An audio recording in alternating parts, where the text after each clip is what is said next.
Ал әркім өз міндетін білсін. Сендер менің алдымда, мен партияға жауап беремін. Бізге жаңа бастық келді. Жас жігіт өте еңбек. Енді қайтадан зауыттың парторгы болып келе ме? Өсе берсін. Келгені дұрыс. Біле білсең өндіріс дегенде майдан. Ал сен мұнда кімсің? Комиссарсың. Егорыч, құрыды! Ештеңе етпес! Кеттік! Кім Назарбаевты жақтайды? Оныңыз дұрыс, адамдарды ойлағаныңыз. Бірақ олардың қамын ойлайтын жалғыз сіз емессіз ба? Сіз комбинат парткомын, қаладағы, сондықтан зауытты ойлаңыз. Адамдарға қатысты ұстанымымды өзгерте алмаймын. Папам келді. Тағы да кешігіп келді. Ауа райы Қостанайда кідіріп қалдыңыз.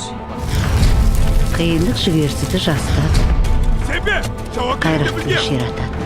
Алға қойған мақсатыңнан айныма құлын. Әлжан! Маған жар боласың ба, Әлжан?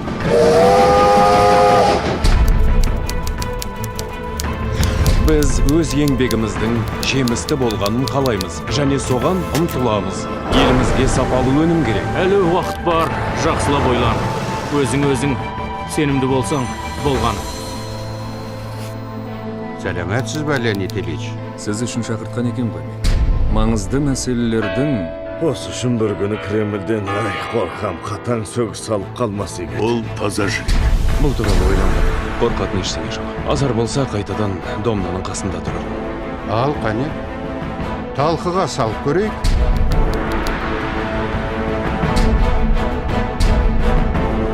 Михаил Андреевич, рұқсат етіңіз.